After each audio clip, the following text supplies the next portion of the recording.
Today, Ukrainians recognize corruption as one of the main societal threats, right after Russian aggression.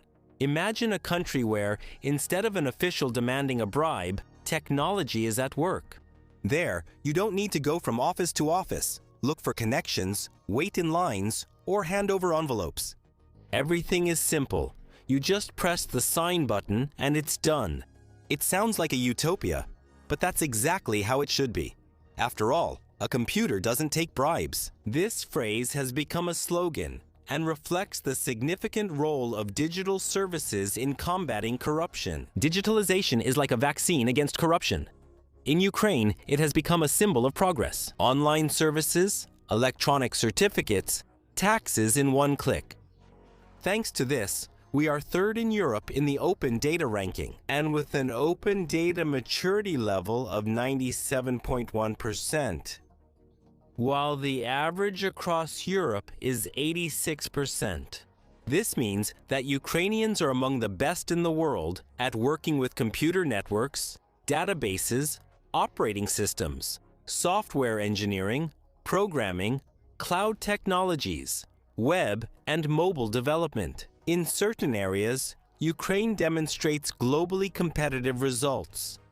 99.63 in the digitalization of government services, and 92.25 in compliance of legislation with international standards. Artificial intelligence is being integrated into DIA, Maria, the projects of the Ministry of Digital Transformation ecosystem, and key government processes. Altogether, this technological foundation enhances the quality, security, and scalability of electronic government services, reduces the human factor, and systematically lowers corruption risks, turning the digital state into a tool of convenience and resilience. In this video, we will explain how digitalization actually affects the reduction of corruption, whether technologies are able to overcome established practices and completely eliminate opportunities for abuse. Let's look at real cases. Is it possible to defeat corruption with code? While most post-Soviet countries were still drowning in bureaucracy and trying to fight corruption with traditional methods, strengthening control, introducing new laws or agencies, one country chose a different path: to make corruption technically impossible. Estonia, which just a few decades ago was part of the Soviet system, has transformed into a global leader in digital anti-corruption solutions. In 2000, the e-tax system was launched, allowing people to pay taxes online. A year later, the ID card was introduced, a universal digital key to all government services, from submitting documents to electronic signatures. In 2004, the Honest State program was launched, electronic declarations for officials, the National Ethics Council, and an anonymous anti-corruption hotline. In 2005, Estonia introduced online voting in local elections, and since 2007 in parliamentary elections as well. By 2010, Estonia became the least corrupt country among all post-Soviet states, ranking 26th and 27th in the Global Transparency International Index. The share of entrepreneurs who faced demands for bribes decreased from 15 to 10%, and among citizens from 18 to 11%. Since 2022, Estonians have been able to get married online, and starting from 2025, they will be able to vote using Smart ID. The experience of the country proves that transparency, electronic accountability, and minimizing the human factor can replace traditional control mechanisms and significantly reduce corruption risks. Today, Ukraine is actively going digital. The state in a smartphone brand, electronic documents, online services instead of waiting in lines, and most importantly, fewer officials, which means fewer bribes.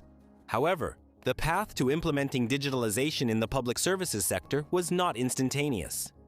It took many years of attempts and efforts to change the long-established bureaucratic practice of slipping cash-filled envelopes, paying kickbacks, and getting things done faster.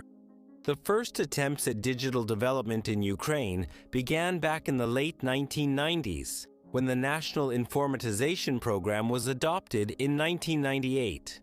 But due to minimal funding and lack of oversight, it was hardly implemented. Although some steps, such as the law on electronic signatures in 2003, were taken, there were no significant changes.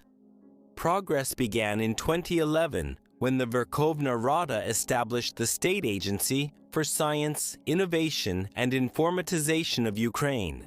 At that time, access to administrative services via the portal was introduced, and cities, including Kiev, launched their own online services and electronic document management systems. The turning point for fully establishing digitalization as a tool in the fight against corruption came after 2014. Until then, this system had actually remained taboo. Due to censorship and pressure on civic activists, reform initiatives were stalled, and impunity became the norm. The situation changed dramatically with the awakening of civil society after the Revolution of Dignity. It was then that the demand for transparency, accountability, and justice became a powerful driving force. For more details on how the anti-corruption reform progressed in Ukraine, on the Tsina Derzhava channel we have a separate video, Large-Scale Corruption in Ukraine, How to Destroy Evil. The period after 2014 became truly productive for digitalization, and it was accompanied by the adoption of new strategic documents, such as the Concept for the Development of the Digital Economy and Society of Ukraine for 2018-2020. The State Agency for Science, Innovation, and Informatization was transformed into the Agency for Electronic Governance, which was headed by Oleksandr Ryzhenko. The main breakthrough was the launch of the National Open Data Portal (KROK), which brought significant economic benefits. In 2017 alone, the total economic impact of open data in Ukraine amounted to up to $903 million, of which about $200 million. This is the profit of businesses that created new products based on this data. Open data also became the foundation for launching the state procurement system Prozoro. Until 2016, public procurement in Ukraine was conducted through paper procedures, and information about them was unavailable to citizens. With the emergence of Prozoro, the principle of everyone sees everything became the new standard. Now, Ukrainians have the opportunity to track every stage of procurement. Open information helps attract more suppliers, and the electronic format simplifies and speeds up the process. In 10 years of operation, Prozoro has saved the state hundreds of billions of hryvnias. It's no wonder Ryzhenko called the field of open data one of the priorities in Ukraine. Since 2016, the active rollout of electronic digital signatures began, which allows you to sign documents online, use electronic services, and register as a sole proprietor. By 2018, about 9 million Ukrainians already had an electronic digital signature. Mobile ID and Bank ID electronic identification services are appearing. A single window was also launched. Entrepreneurs were able to interact online with customs and regulatory authorities. In 2017, electronic registration for sole proprietors appeared, as well as the online taxpayer account. In 2019, the push toward digitalization gained new momentum. A separate Ministry of Digital Transformation was created, headed by Mikhailo Fedorov. The task of the new ministry is the comprehensive digitalization of the state. The team at the Ministry of Digital Transformation not only moved services online, but also gathered them all in one place. Thus, in February 2020, the DIA portal was born, the country's main digital product, which allows Ukrainians to use government services online. Services that were previously vulnerable to corruption have lowered costs and reduced contact with bureaucracy. In a few years, DIA's digital services have delivered major economic and anti-corruption benefits. Та антикорупційного ефекту. A study by Kavita, commissioned by the Ministry of Digital Transformation, shows that since 2020, the economic effect of services in DIA has already exceeded 184 billion hryvnias, which is 100 times more than what was spent on developing the application. Digital services are meant to minimize the human factor, that is, the possibility of bribes or non-transparent procedures. In 2021, the Ministry of Digital Transformation launched 94 digital transformation projects in the fields of education, healthcare, justice, economy, and trade, energy, and infrastructure, all aimed at covering the key areas of life. Over the past decades, Ukraine has demonstrated one of the most dynamic breakthroughs in digitalization in the world. For example, the United Nations e-Government Index assesses how effectively a country uses digital technologies to ensure the accessibility of public services, develop infrastructure, and strengthen human potential. In 2014, Ukraine ranked a distant 87th place in the global ranking. This position reflected the fragmented nature of services at that time, weak infrastructure, and limited access of citizens to electronic services. In 2024, Ukraine has already risen to 30th place, showing the biggest leap among all countries in the world, plus 57 positions in 10 years. And this is not just a statistical record, but clear evidence that digitalization in Ukraine has become a driver of state modernization. Ukraine has demonstrated an equally significant change in the e-participation index, an additional indicator of the United Nations, which assesses how actively the state involves citizens in decision-making through digital tools. This index measures three key components that form the modern model of interaction between the state and society: electronic information, electronic consultations, and electronic decision-making. In 2014, Ukraine ranked 77th, a level that reflects minimal use of digital channels by the state for communication with citizens. In 2024, it rose to first place, becoming the global leader in electronic participation. This achievement became possible thanks to the rapid development of electronic services, the government's digital openness, public consultations, open data, and the emergence of DIA as a platform that made participation in government decisions accessible to everyone. In particular, the introduction of electronic petitions allowed citizens to address both local councils and the president or the cabinet of ministers. Petitions have become a way for society to communicate the most important issues to the authorities and receive a response relatively quickly. For example, in 2023, the Verkhovna Rada, by Bill number 9534, refused to open access to electronic declarations. The petition to veto the bill gathered more than 25,000 votes in just 3 hours. The president's reaction was swift. The bill was vetoed and returned to Parliament with the demand to make the declarations public. Thus, thanks to the petition, it was possible to maintain transparency and openness in the public sector even during the war. Similarly, Ukraine shows a leap in the e-Government Services Index, a key component of the United Nations assessment that measures the quality, convenience, scale, and innovativeness of online services provided by the state. In 2014, Ukraine ranked 122nd. In fact, it was at the bottom of the global ranking, with a minimal number of electronic services and almost complete dependence on paper bureaucracy. In 2024, it has already risen to 5th place, joining the global top 5 alongside the most technologically advanced countries: Singapore, Saudi Arabia, Estonia, and Denmark. In a decade, Ukraine has gone from being an outsider to becoming the #1 country in the world in terms of digital citizen engagement. In 2014, digital government services were more of an exception than the norm.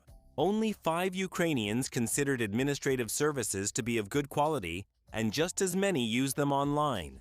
The rest had to wander the corridors of government institutions, waste hours in lines, and often resolve issues with informal payments and resort to widespread corrupt practices.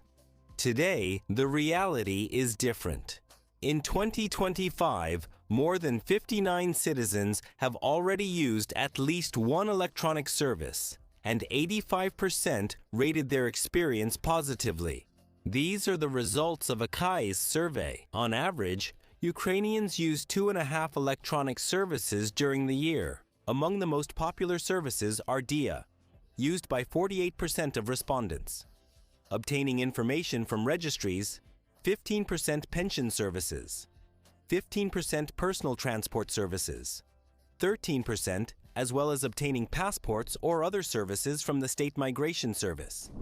Since 2020, more than 100 government services have been digitized in DIA. From obtaining a court decision or a building permit to paying fines for administrative offenses, re-registering a car, changing your place of residence, or registering as a sole proprietor. With the launch of the platform, Ukraine became the first country where electronic passports were officially equated to paper ones. EU countries have started actively using Ukrainian technologies in this field. An exchange of expertise began with Estonia, Poland, and Latvia. So, Ukraine didn't just implement a digital passport. It set a new standard for government in your smartphone, which others are now replicating as well. As of May 2026, there are 15 official digital documents available in DIA. And more than 24 million Ukrainians use the app. That's over half of the country's actual population. This is a unique level of digital service penetration. For comparison, most European countries consider it a success when 40 to 50% of citizens are regular users of UVID. A whole ecosystem for different fields quickly grew around DIA. DIA Education for Learning, DIA Business for Entrepreneurs. DIA City is the most high-profile project created for the IT industry, which introduced a special regime, a tax on withdrawn capital instead of a profit tax, gig contracts for flexible cooperation models, and clear rules for intellectual property protection. Ukraine has created one of the best systems in Europe for access to government information. The anti-corruption effect of the digital state is clearly reflected in the statistics. The level of actual corruption experience among citizens, meaning situations where people encountered corrupt practices, decreased from over 70 in 2015 to 18.2 in 2025. The data was obtained from the survey by the Kyiv International Institute of Sociology, The State of Corruption in Ukraine 2015, and the study by NACP, Corruption in Ukraine 2025. Understanding Perception Prevalence. That is, the more government services move to a digital format, the less often citizens encounter corruption. A leap in international rankings is proof that in a relatively short time, the country has managed to build one of the most advanced digital ecosystems in the world. Ukraine has not only become more convenient, but also less corrupt thanks to technology. And this is something that many countries still have not managed to achieve. Electronic services in corruption-prone sectors help prevent opportunities to profit from the state budget. The field of medicine was traditionally considered a gray area. But since 2017, this has changed thanks to the electronic healthcare system. It has consolidated medical data, introduced electronic prescriptions, electronic referrals, and electronic medical records. Patients receive medications legally. They can choose a medical facility, and their treatment history is recorded in the system. No arrangements or unnecessary intermediaries, or buying medications through personal connections. Digitalization of the Medical and Social Expert Commissions, MSEK, is also relevant today. Starting January 1, 2025, instead of the old MSEK, digital medical commissions began operating at multidisciplinary hospitals. All documents and decisions are now recorded in the electronic system, and the actions of doctors and experts are tracked. Teams are formed for specific cases, which eliminates a permanent composition and possible abuses. The patient can see their case online, has access to the decision history, and can easily appeal them if there are any doubts. Integration with other state registries is planned, which will help avoid document duplication and manual intervention. Despite the progress, the reform faces challenges, with resistance from the old system and people's distrust. Its corrupt past still leaves its mark. High-profile corruption cases in the medical and social expertise system highlight why digitalization and transparent processes are critically important. It is enough to recall the case when, in the fall of 2024, the head of the Khmelnytsky Regional Medical and Social Expertise Center, Tetiana Krupa, was involved in a large-scale investigation. She is suspected of illegal enrichment and corruption schemes, particularly in granting disability status to a large number of people. During the searches, law enforcement officers seized up to $6 million in cash and undeclared assets, which caused a wide public outcry and a reaction from the regional authorities. Also in 2024, the police and the Security Service of Ukraine detained the head of another medical and social expertise commission in the Kirovohrad region. According to the investigation, she took a bribe from a wounded soldier for granting disability status. It is precisely because of such cases that it becomes clear: when processes are not transparent and documents are handled manually or opaquely, there is room for abuse. The construction sector also leads in the scale of corruption cases. Permits, changes in land designation, commissioning, and urban planning conditions have for years been accompanied by bribes. Often the initiators of the abuses were the officials themselves.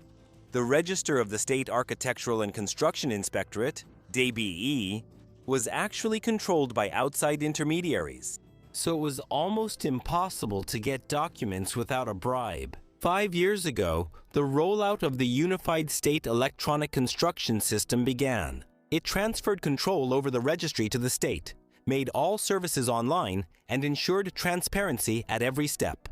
The digitalization of the construction sector provides about 1.5 billion hryvnias in anti-corruption savings every year, and overall, the effect of implementing digital services in construction and eliminating the human factor has already saved the state more than 20 billion hryvnias. Online processes have eliminated the need for developers to go from office to office, and any member of the public can check the legality of issued permits.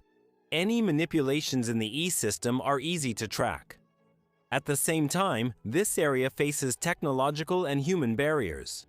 In particular, the integration of land, urban planning, and architectural resources is technically complex but necessary for full transparency. Although 14 digital construction services and the e-recovery service for citizens and businesses are already available in DIA, resistance is still noticeable. Officials who are used to solving issues personally are in no hurry to adopt automated procedures. Driver's documents are another area with systematic corruption. Now in DIA, you can have an electronic driver's license and an electronic vehicle registration certificate. However, all this became just a part of the global reform of the Ministry of Internal Affairs Service Centers, which replaced the Inter-District Registration and Examination Departments, commonly known as MREO. The old system was characterized by a high level of bureaucracy, corruption, and a lack of transparency, so the service centers were supposed to change that. Over 10 years, the recording of theoretical and practical driving exams was introduced to make bribery impossible. Citizens can now order license plates online, re-register vehicles, or exchange their driver's licenses. At the same time, one of the problems with implementation was that the police, out of old habit, did not recognize digital licenses and find drivers, even though legally electronic licenses are equivalent to paper ones. From a technical standpoint, the DIA system must be as reliable and secure as possible, because data leaks pose a risk for manipulation.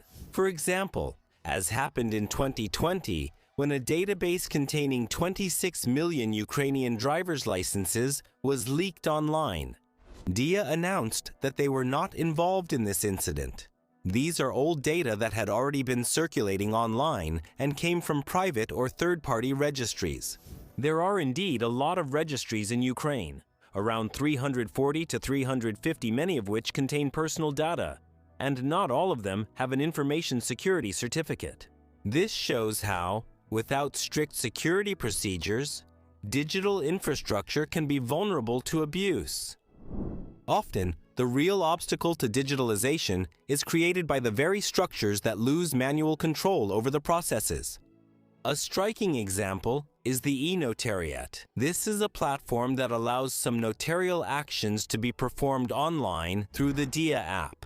Instead of physical visits to a notary, you can certify copies of documents, powers of attorney, and other actions online or via video call. Currently, the system is being tested with the participation of more than 2,000 notaries.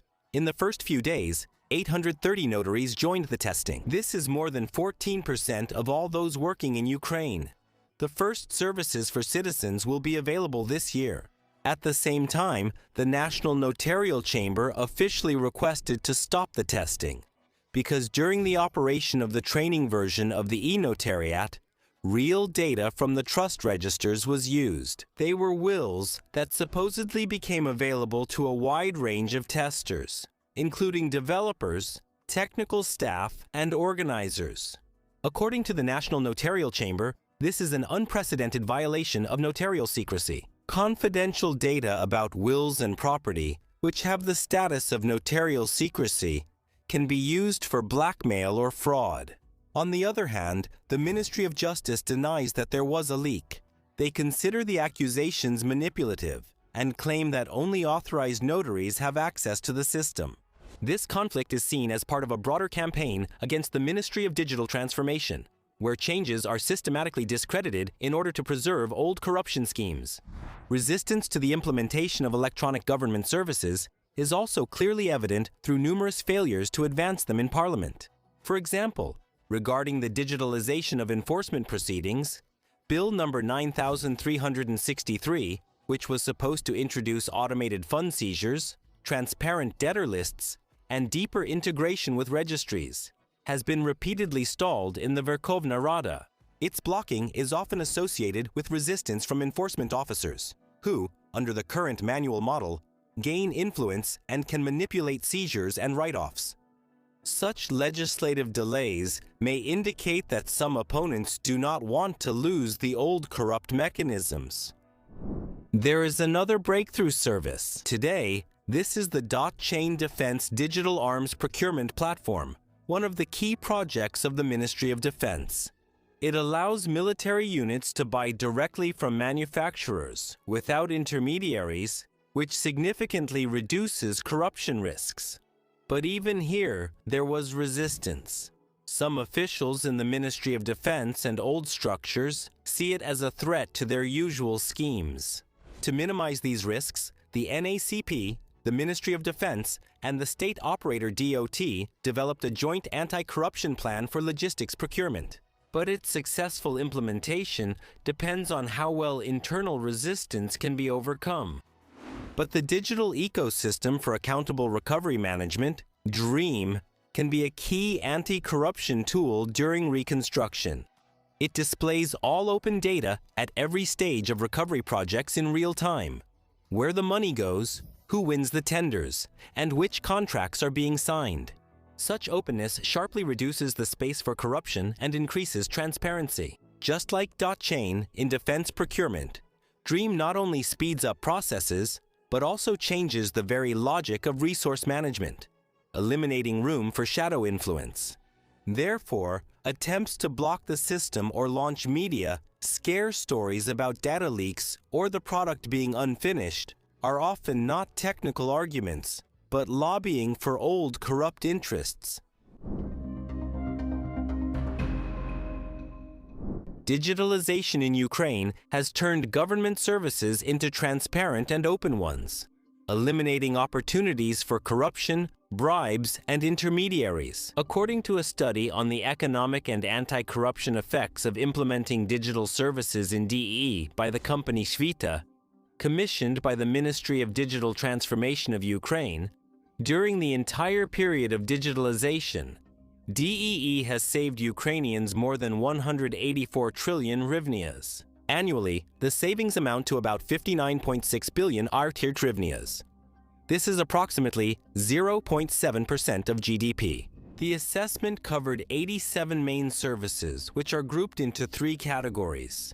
Basic services, those that are in high demand among Ukrainians. They include 60 services such as obtaining certificates, extracts, attestations, DIA signature, online marriage, e-entrepreneur, e-baby, and others. Program services, Comprehensive services that deliver government support programs and ensure a high economic impact even with a small number of users. e-recovery, e-home, e-work. Grants, national cashback. Services vulnerable to corruption risks, those with the most interaction with officials, and therefore the highest risk of bribery. This category includes the IDP status, services for seafarers, and construction services. Let's look at the results by service categories. The annual anti-corruption effect of digitizing basic government services in India is nearly 50 billion hryvnias, and with 100% online usage, it could increase by up to 75%. Organization of billions of hryvnias. Online services are significantly cheaper. The average cost of one service has decreased by 85% from 1,500 hryvnias to 242 hryvnias, thanks to eliminating the need for travel and paperwork. The main savings is time. Citizens save hours they used to spend in lines, on travel, and on bureaucratic procedures.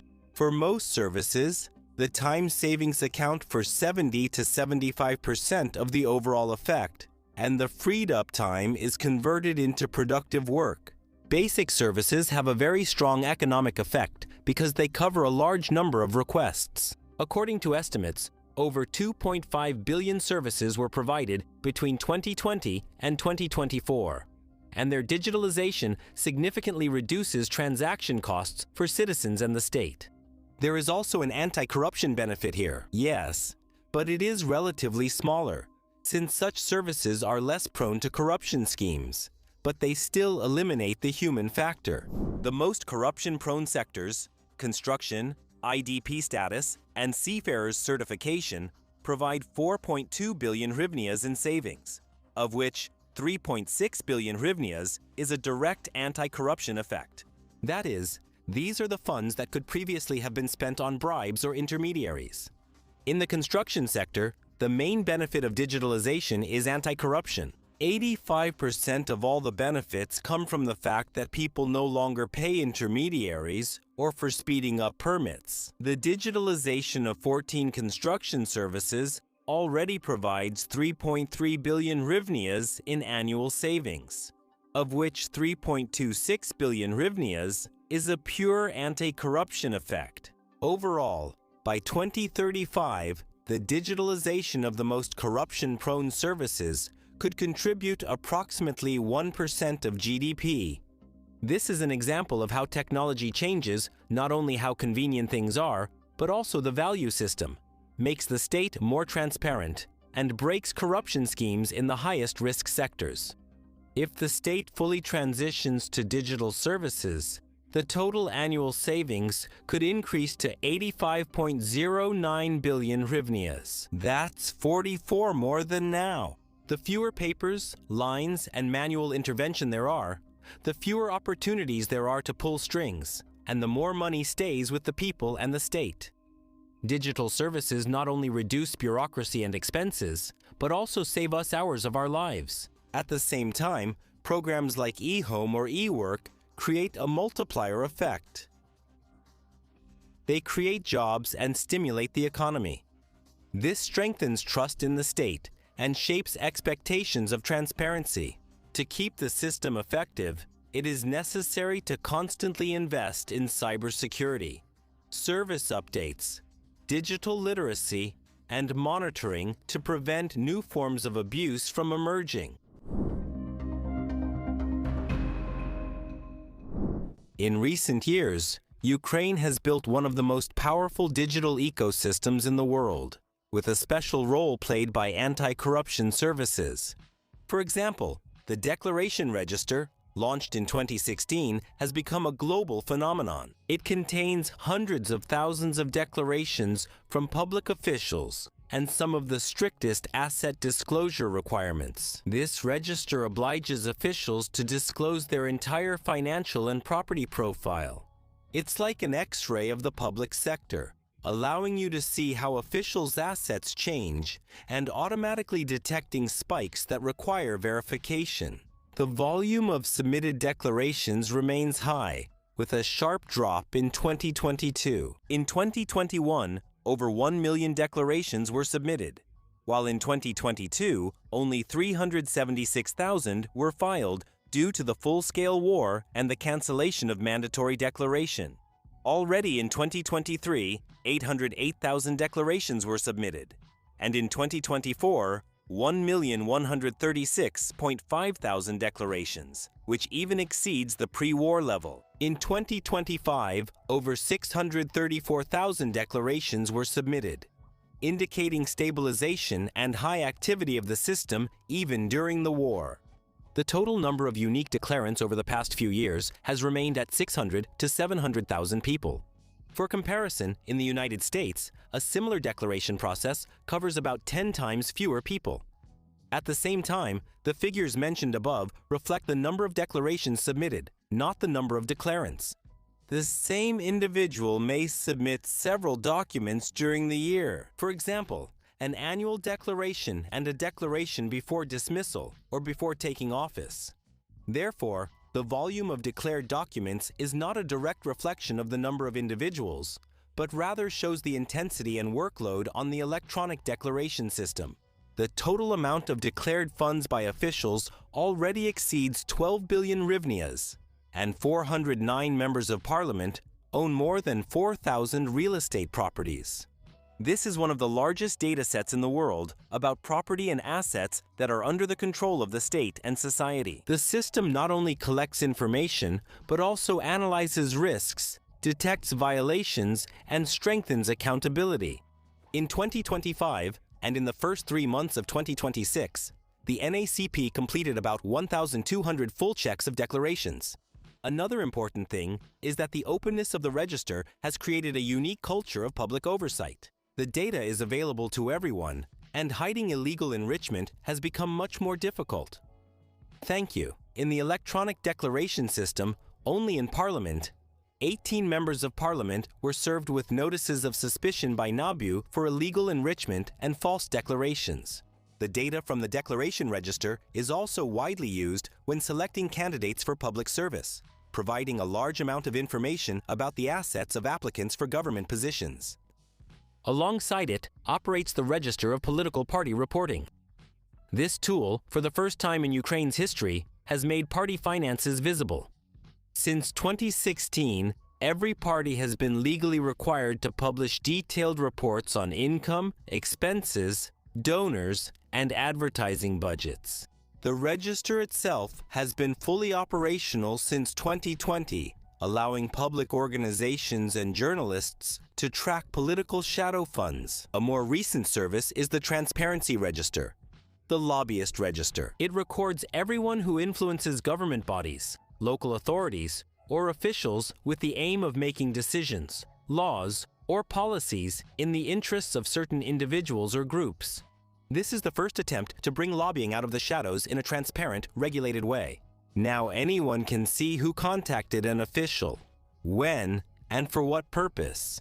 The Unified Whistleblower Reporting Portal serves a different function. It was created in 2023. It provides an anonymous and secure channel for reporting corruption, guarantees confidentiality, and sends information directly to the relevant authorities. As of May 26, more than 9,700 reports have been received through the system. Of these, 462 were in April. The reports concern corruption by officials, procurement manipulations, illegal receipt of social benefits, conflicts of interest, and violations of financial reporting. Another element, the Offenders Registry, is the former registry of corrupt officials. It collects data on everyone who has a court decision or an administrative protocol for corruption offenses. For HR departments and law enforcement, this is a filter that prevents people with a history of corruption from slipping back into public office. There are currently over 27,600 entries in the register, and about 700 of them. 17,800 are already something to be dealt with here. Court decisions that confirm facts of violations. Together, this data forms a blacklist that protects against the return of corrupt officials to power. NABU, SAPO, and HACC, with the support of the EU Anti-Corruption Initiative, launched eCase, an innovative electronic criminal case management system to replace paper files. It stores all materials, information about investigative actions and decisions, and allows anti-corruption prosecutors to conduct procedural supervision of investigations online. Detectives and prosecutors quickly receive and analyze information. The system automatically updates data and schedules tasks. Judges can review evidence and the parties' positions right during the hearing. The system saves up to 200 hours per year for just one employee.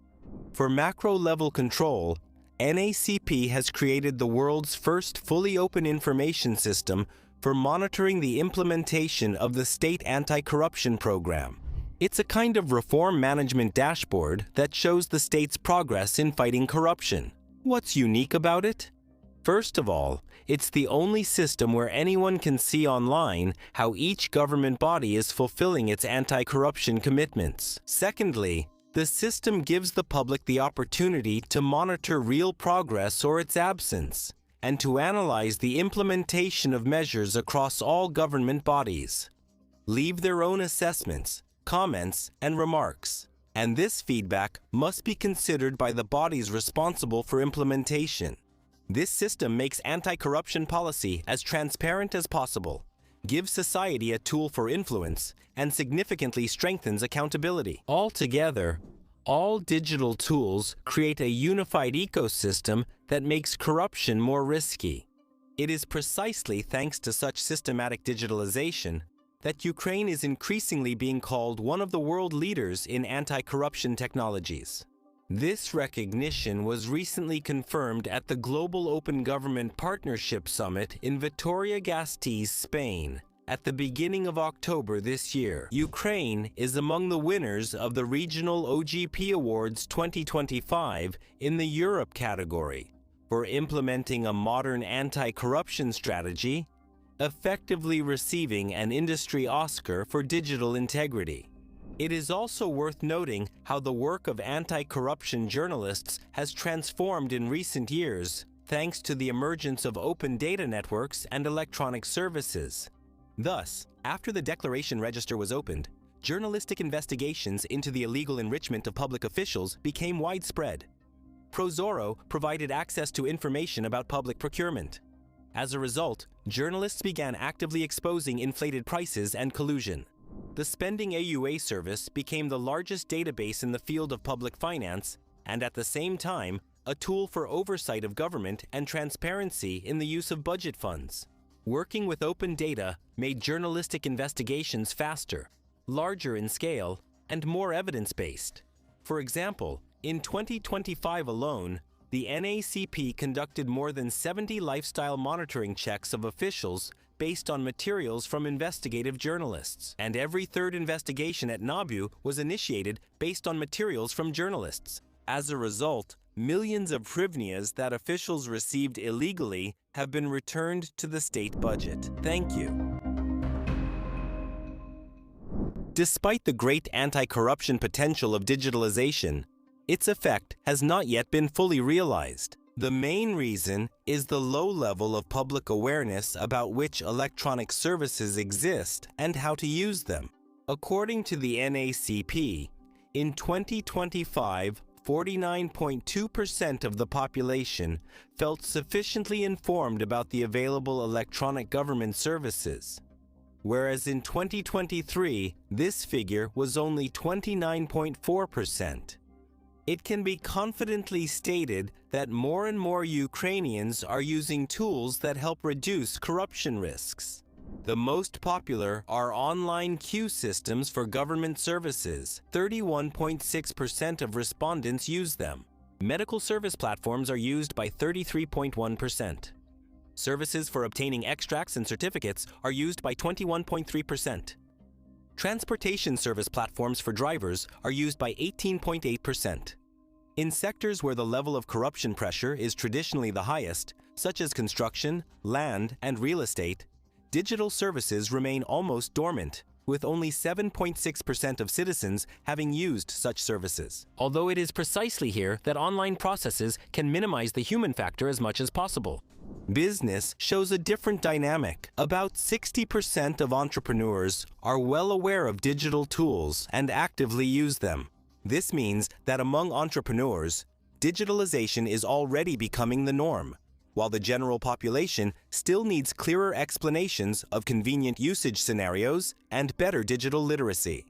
Among the main reasons for not using government electronic services, as stated by respondents, 77 mentioned a lack of need. This reason is always the most common. However, other reasons are gradually losing their relevance as well. For example, the lack of skills decreased from 44 in 2024 to 22 in 2025. Distrust in electronic services also decreased from 26 to 15.5, and the level of unawareness about the availability of services has also gone down, from 25 to 11%. Digital tools are capable of reducing corruption, but not everyone is using them yet. This creates a natural limit to the anti-corruption effect, which can only be overcome through systematic communication, educational programs, and making them easier to use. Another serious obstacle is behavioral inertia among citizens. Even when electronic services offer simpler and safer procedures, a significant number of people continue doing things the old way. The reasons are different. Some people are unaware of digital opportunities, as survey data clearly shows, while others have a deep distrust of government technologies accumulated over the years. Research by NAZK shows that awareness is only part of the problem. The other part is behavioral habits, which do not change automatically even when a better alternative is available. For many, giving a bribe seems like a more reliable method than using an online service.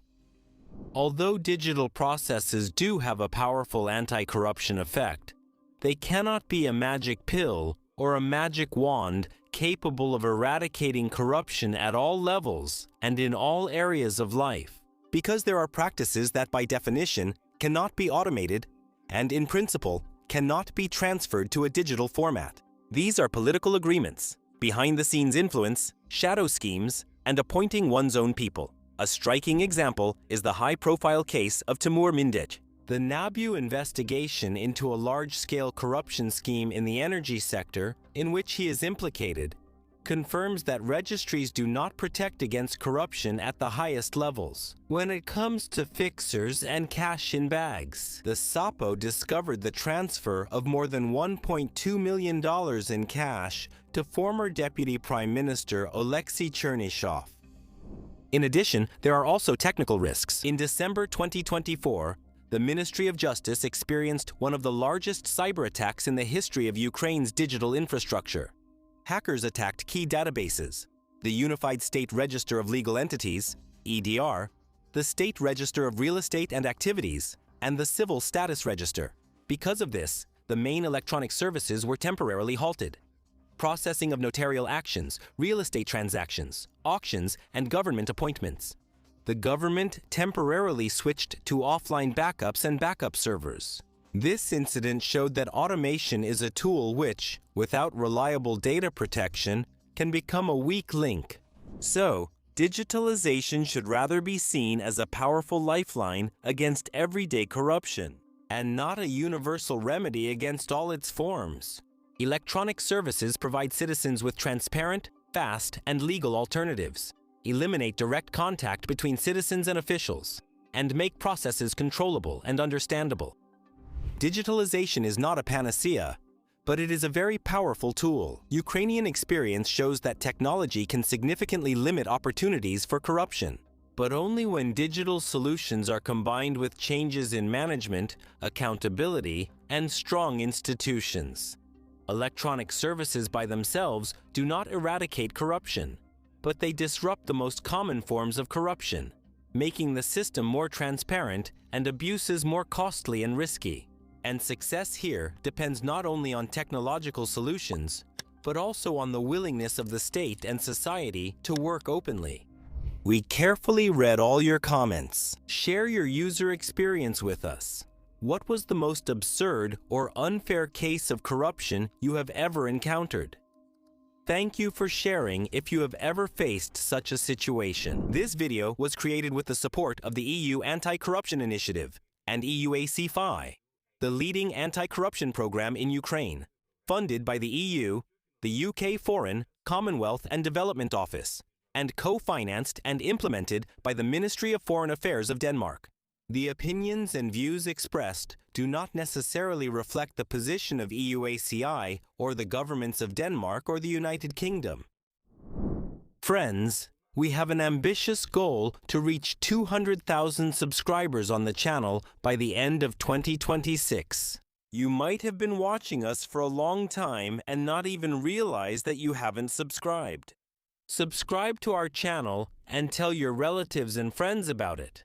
Also, give us a like and leave a comment under this video.